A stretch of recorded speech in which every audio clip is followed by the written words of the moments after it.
this is Brian David Marshall bringing you Deck Tech from Pro Tour Berlin with former U.S. national champion Luis Scott-Vargas. Hey, Brian. How you doing? Good. So we're here to talk about the Elf Ball deck. We've talked a lot today about Elf decks that are running a Predator Dragon combo kill. Right. But you and your team have taken a slightly divergent path in building your version of the Glimpse of Nature Elf Wirewood Symbiote deck.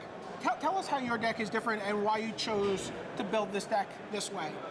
The main difference actually is we use Weird Harvest instead of Court of Calling, and then we're not playing any Essence Wardens or Hive Masters, and instead we have the full number of Summoners Pacts and 4 Elves of Deep Shadow. And basically, this deck is actually a little faster than the other Elf decks. It's not quite as resilient to hate cards, but we didn't realize how widely spread Elves were going to be.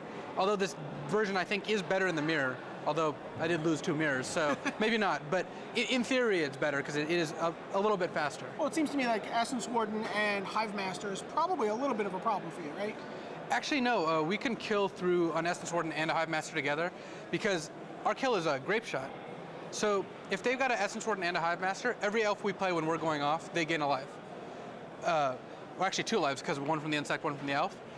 So we start going off. At some point during the combo, we Grapeshot the Essence Warden. Then we play all the rest of our spells, including all of our packs, all of our glimpses, although those last because we don't want to deck, all of our Weird Harvests, witness back the Grapeshot, and by that time the Grapeshot will have negated the previous life gain and actually still kill them. Oh, wonderful. But if you get sort of any combination of 3 they cards... need 3 of them, but yeah. But this is like a turn 3-ish deck. Like, I kill on turn 2 3 times so far this tournament, and turn 3 like many times. So for them to get all those out by turn 3 is going to be pretty difficult, unless they go off, in which case you're dead anyway. Right. So can you explain to me what's the ideal sort of sequence of play for this using Weird Harvest to illustrate the kill? Weird Harvest is good because it gets you from nothing to the kill like by itself. Basically, once you have enough mana, you Weird Harvest, and you want to go up to a total of 3 Nettle Sentinels and a Heritage Druid, and then finish off with a Regal Force.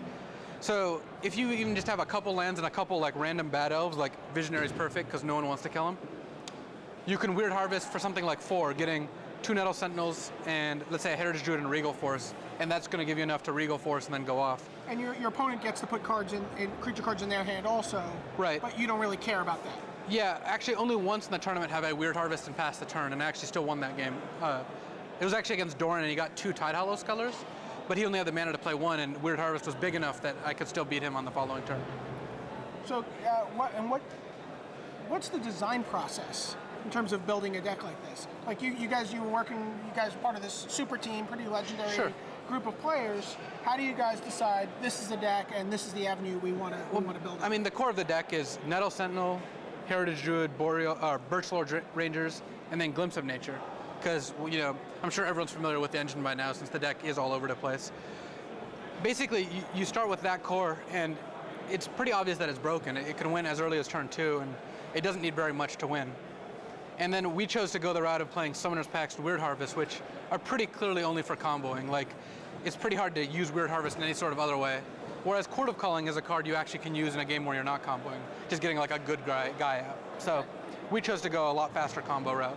So if you had to start this tournament all over again, and assuming you're still going to play this sort of broken combo set that's at the base of the deck, would you still play the Weird Harvest Summoner's Pact version, or do you think you would go for the Court of Calling version that's able to tutor up some answers and have some instant responses to problems people pose? I like the Summoner's Pacts. I might cut down on the number of Weird Harvests and like maybe play Chords instead of Weird Harvests and play Summoner's Pacts and Hive Masters. I still don't know about Essence Warden. I don't really see what it accomplishes most of the time, especially since there's so many Elf mirrors around, everyone wishes they had a Brain Freeze anyway, so Essence Warden doesn't do anything.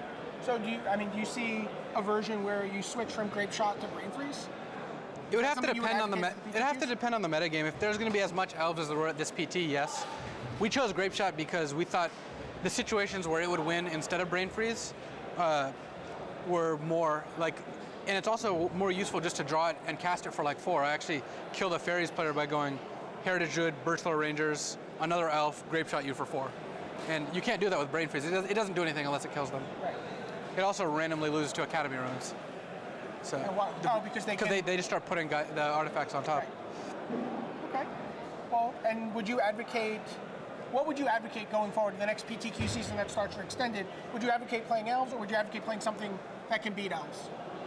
I think Elves is awesome. Like, I actually, my sideboard has 4 Jittes in it, and I've been siding in them just about every round. So we've got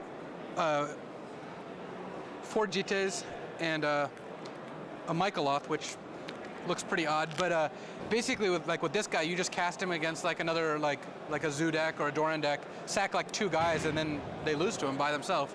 You don't have to try to combo. Like, he's Viridian Force at that point. He's an 8/8, and he's making 4 guys a turn. Yeah, like with this sideboard, I actually didn't combo most of my games 2 and 3 actually at all the tournament. I just beat them with Elvish Visionaries and Symbiotes and Jittes, and they have to bring in all these cards to stop your combo, and then you just don't take that route. So interesting.